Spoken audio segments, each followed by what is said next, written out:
उस मकड़ी के मुंह से अजीब तरह की आवाजें निकल रही थी, जैसे वो गुस्से से तलमिला रही हो। काफी देर तक सोने के बाद जब उन सब की आंख खुली तो शाम के साए फैलने लगे थे। उसके साथ साथ उन्हें ये भी मालूम था कि मकड़ी को जिंदा रखने के लिए क्या खुराक दी जाए। उन्होंने कुछ जंगली फल वाली झाड़ियों से कुछ फल तोड़कर पिंजरे के अंदर फेंके, मगर वो जूं के तूं पड़े रहे। फिर उन्होंने जमीन पर गिरे हुए कुछ बीज उठाकर अंदर फेंके, वो भी उसी तरह रहे। मकड़ी अभी भी गुस्से से पिंजरे के अंदर गोल दायरे में चक्कर काट रही थी, बिल्कुल जैसे कोई जंगली सांड किसी अखाड़े में घूमता है। ये तो कुछ भी नहीं खा रही, तो फिर आखिर क्या खाकर जिंदा रहती है, समझ से बाहर है यार। अब इसके लिए खुराक का इंतजाम कहाँ से किया जाए? अजीज ने दानियाल की जानिब देखते हुए कहा। हो सकता है ये गोश्त खाती हो। खिदमतगार ने भी अपना मशवरा देना लाजमी समझा। वाकई हो सकता है, तुम ठीक कह रहे हो। चलो फिर जल्दी से किसी दरख्त वगैरह से कोई परिंदा मार कर ले आओ, देखते हैं कि ये उस परिंदे को भी खाना पसंद करती है या नहीं। दानियाल ने हथियार डालते हुए उसे मुखातिब करते हुए कहा।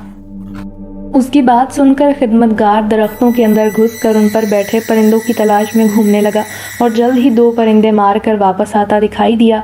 उसने शायद पत्थरों की मदद से उन्हें मार गिराया था, वरना तो उसके पास ऐसा कोई हथियार न था जिसकी मदद से वो उन परिंदों का शिकार करता। अजीज ने परिंदों को परों समेत मकड़ी के पिंजरे में उछाल दिया और दूसरा लम्हा सबके लिए ही हैरतनाक था जब उस मकड़ी ने जल्दी से उन परिंदों को खाना शुरू कर दिया और चंद ही मिनटों में वहाँ सिर्फ पर मौजूद थे और गोश्त गायब था। ये देखकर वो हैरानी से एक दूसरे का मुंह तकने लगे और खिदमतगार का सीना चौड़ा हो गया। जाहिर है उसका मशवरा काम आ गया था और उन दोनों की नज़र में उसकी इज्जत बढ़ गई थी। इसका मतलब है कि हमें मकड़ियों के साथ साथ परिंदों का शिकार भी करना पड़ेगा ताकि इस मकड़ी का पेट भरा जा सके। अजीज ने मुज़हका खेज लहजे में दोनों की तरफ देखते हुए कहा। उसकी बात सुनकर दानियाल और खिदमतगार दोनों ऐसे हालात में भी हंसने लगे।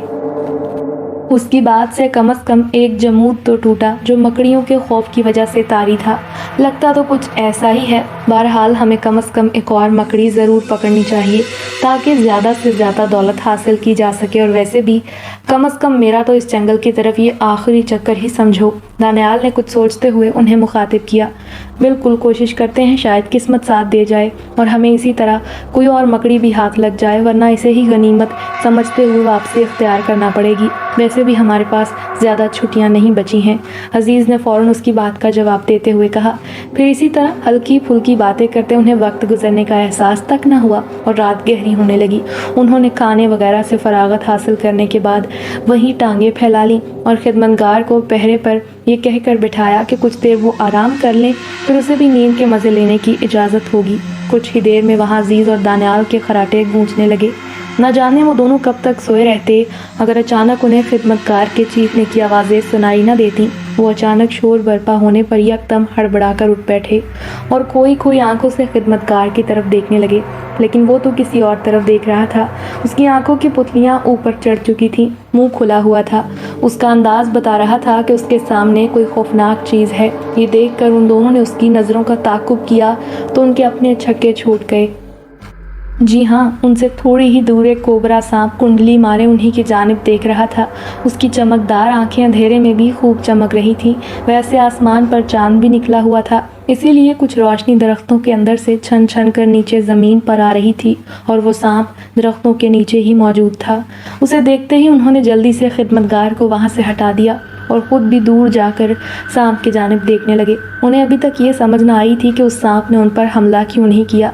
वो खामोशी से कुंडली मारे वही विराजमान था। दानियाल ने जल्दी से करीब पड़ा एक पाव भर का पत्थर उठाकर उस पर दे मारा, जो सीधा उसके फन पर जा लगा और वो तल मिलाकर वहाँ से भागा और सीधा उन्हीं की जानिब बढ़ने लगा।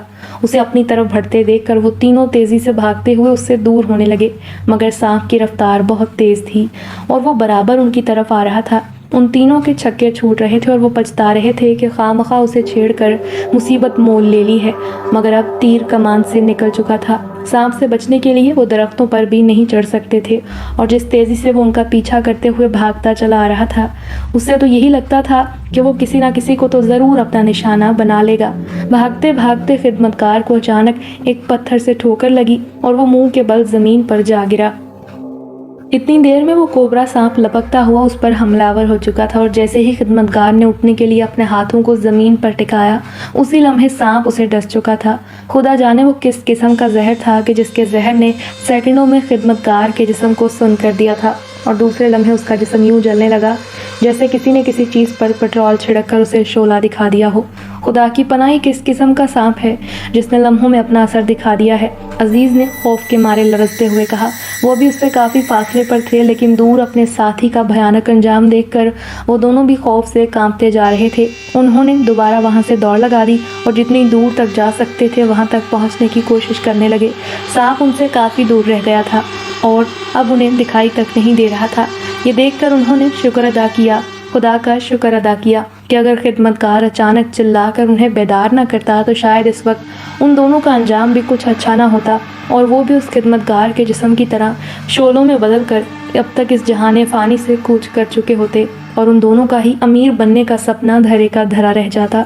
मेरे ख्याल में हमें इसी मकड़ी को लेकर यहाँ से फ़ौरन निकल जाना चाहिए, वरना हम दोनों की भी यही मौत हो जानी है और किसी को पता भी नहीं चलेगा। अजीज़ ने अपने तई दानियाल को मशवरा देते हुए कहा। वो तो ठीक है, लेकिन इन दोनों खिदमतगारों का हमेशा अफसोस रहेगा जो बेचारे खामखा हम दोनों की लालच की हवस की भेंट चढ़कर अपनी जानें गंवा बैठे। दानियाल ने तासुफ भरे लहजे में जवाबन कहा। फिर उन्होंने बाकी का वक्त वहीं बैठकर गुजारा और जैसे ही सवेरा नमूदार हुआ तो वो एहतियात से वापस उसी तरफ बढ़ने लगे जहाँ उस मकड़ी को कैद किया गया था और उनका सामान भी मौजूद था। सब कुछ उसी तरह था और मकड़ी गायब थी। लकड़ियों का बनाया हुआ पिंजरा टूटी फूटी हालत में था। यूं लगता था जैसे किसी और जानवर ने उसे तहस नहस कर दिया हो और मकड़ी को वहाँ से भगा दिया हो। वल्लाह आलम क्या माजरा था, मगर उनका तो लाखों का नुकसान हो चुका था। कितनी मेहनत से उन्होंने उस एक मकड़ी को काबू किया था जो उनके अमीर होने की ज़मानत थी, लेकिन यूं हाथ आए शिकार का अचानक निकल जाना एक शिकारी के लिए कितना अजियतनाक होता है ये तो अब एक शिकारी ही बेहतर जानता है। अब क्या करें, ये खाना ख़राब मकड़ी अब कहाँ फरार हो गई है, अजीज़ ने रो देने वाले लहजे में कहा। वाकई ऐसा लगता है जैसे किसी जानवर ने उसे मुसीबत में देखकर पिंजरा तोड़कर उसे भगाया है। पहले ही बड़ी मुश्किल से हाथ लगी थी, अब वो भी निकल गई। दानियाल ने भी उसकी तायीद की। अब आगे क्या करना है, अजीज़ ने उसकी तरफ देखते हुए पूछा। उसका लहजा बता रहा था कि वह बिल्कुल ही नाउम्मीद हो चुका है कि दोबारा वो कोई और मकड़ी पकड़ पाएंगे। करना क्या है यार, दोबारा कोशिश करेंगे, वरना इतनी तकलीफ़ उठाने का क्या फ़ायदा, दानियाल ने जवाब दिया। ये बेचारे खिदमतगार भी बेमौत मारे गए। अब जब ये वापस टूरिज़्म वालों के पास नहीं पहुंचेंगे तो वो उनके घर वालों को क्या जवाब देंगे, अजीज़ ने तासुफ भरे लहजे में कहा। उसका लहजा वाकई रो देने वाला था। जाहिर है वो दोनों उनकी रहनुमाई के लिए ही उनके साथ यहाँ तक पहुँचे थे जो उनका आखिरी सफ़र साबित हुआ था और वो अपनी कीमती जानों से हाथ धो बैठे थे। सच कहा, लेकिन हम क्या कर सकते थे, हालात ही कुछ इतनी तेज़ी से बदले कि हमें संभलने का मौका ही ना मिला। दानियाल ने भी दुख भरे लहजे में जवाब दिया। कुछ देर तक बातें करने के बाद उन्होंने फैसला किया कि सुबह उन मकड़ियों की तलाश में दोबारा निकलेंगे और कोशिश करेंगे कि कम से कम एक तो हाथ लग ही जाए, और फिर बकिया रात का हिस्सा वहीं गुजारने का फैसला किया। और Please like, comment and subscribe the channel Shehzad Khan Horror Stories, and thanks for watching.